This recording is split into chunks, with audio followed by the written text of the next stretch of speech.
Now we're going to investigate unemployment as if we were going to write an entire essay question on this topic. So the main diagram that we would use in this case is this diagram here. So our axis, our vertical axis, is real wages. Real wage is essentially the value of your weekly pay in nominal terms adjusted for inflation. So if you're told that your hourly rate of pay is the new national living wage and you're over 25, this is going to be £7.50 per hour, only for those aged over 25. But to find the real value, to find what it's worth to you in terms of your ability to purchase things, your purchasing power, we have to deflate it or divide it through by inflation. So that's our vertical axis. Our horizontal axis is employment. So obviously as we move rightwards, we're increasing unemployment, and we're assuming here that an increase in employment implies a decrease in unemployment. But we will, of course, say something about economic inactivity in a moment. So the other diagrams on our figure are job acceptance. So you will see intuitively, as the value of the real wage increases, people are more willing to accept jobs. So this is about the supply of labour coming from individual workers. And if you imagine this from your own perspective, from an individual perspective, your likelihood of accepting a job is going to reflect your reservation wage.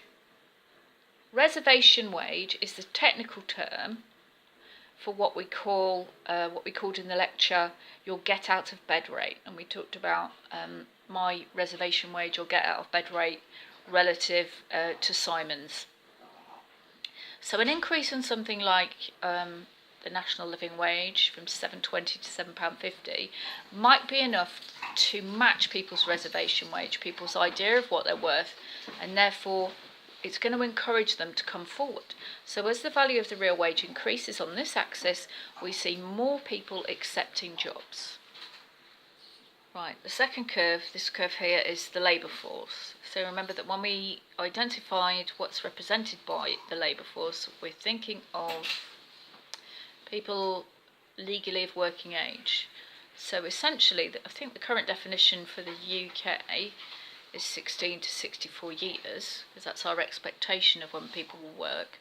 But these ages are changing, both at the bottom end, as people are required to stay in full-time education now until they're 18 in the UK, like most of mainland Europe, and the retirement age of 64 is also increasing, so the current university graduates will be expected to work at least until the age of 70. So the parameters of the labour force are constantly changing. But if we look at the direction of the slope, we'll see that the labour force is almost fixed. There's very little sensitivity of the capacity of the labour force to increase along with the real wage, but there is some effect. And this effect and this sensitivity of the capacity of the labour force to increase along with the real wage brings us back to our concept of economic activity and economic inactivity. So when we think of people who are economically active, they are employed people, but they're also unemployed people. Because remember, the definition of unemployed people requires that you're looking for a job. So we can increase our labour force by working to increase the number of inactive people who become active. And the economically inactive people are people who've retired early, so they don't fit into, they don't fit outside of the parameters of the labour force. We have people who have full-time caring responsibilities, whether it's fathers with children or mothers with elderly parents or women with elderly parents. It can be sick and disabled people, and of course it's students. So as the value of the real wage increases, there is some drawback from economic inactivity into the labour force, so we can expand this slightly. The final curve that we need to consider is demand for labour. So this is demand coming from all kinds of employers within this fixed economy, and you'll see that employment is going to be, the demand for employment is going to be lower at a high wage, and as the real wage decreases, employers will absorb more people. If we think about how that works, the simplest example is to think about retail outlets. If we can pay retail workers an hourly rate of £7, then we'll use quite a lot of them to stack shelves and to work on checkouts. If we're required to pay them a higher hourly rate, it becomes worthwhile investing in technology. So as the wage increases, as the minimum that we're allowed to pay them increases, then we're going to replace them with automation. And we can see this currently at the moment with the rise of automated checkout in supermarkets. So this essentially are the initial parameters before we start to think about change in the labour market. And this area here represents unemployment. So it's the difference between who's available to work, who is in the labour force, and the conjunction of labour supply, job acceptance, and labour demand from employers.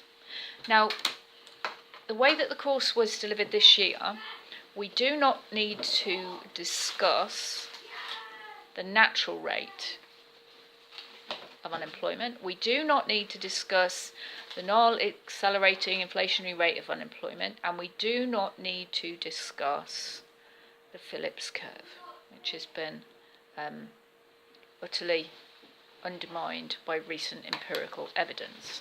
So we didn't discuss any of those three concepts on the course this year. So all we have to say about the divergence between employment, shown here, and this point here, which is potential employment, is to say that's your level of unemployment. Now, obviously, in a diagram with three curves, there are lots of things we can do to alter the prevailing level of unemployment, the difference between this point here and this point here. So the first thing that we're going to think about is moving the job acceptance curve. So let's imagine that we increase social security taxes. So we add more tax to workers. Essentially what this does is to make work less attractive. So it might be necessary for a government to do this, but essentially you're driving back the willingness of workers to accept jobs because the take-home value of pay has been diminished. So essentially we're forced to pay a higher level of wage to offset the payroll taxes that employees are now paying.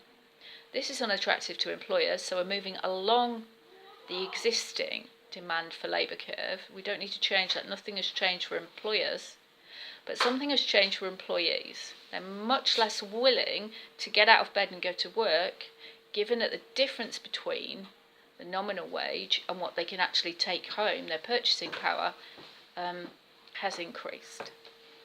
Conversely, so that's job acceptance one, conversely, we could do, as a government, the opposite, and we could say we're going to stimulate people to take employment opportunities, and we're going to do that by reducing the value of out-of-work benefits. Out-of-work benefits influence the reservation wage. If we know that there's no unemployment or social security available to us, then taking a very unattractive low-paid job, it suddenly becomes more attractive. So here, again, we're not affecting the employer's demand for labour, but we are stimulating job acceptance. We've reduced the reservation wage effectively, and we're now going to see a slightly lower level of unemployment.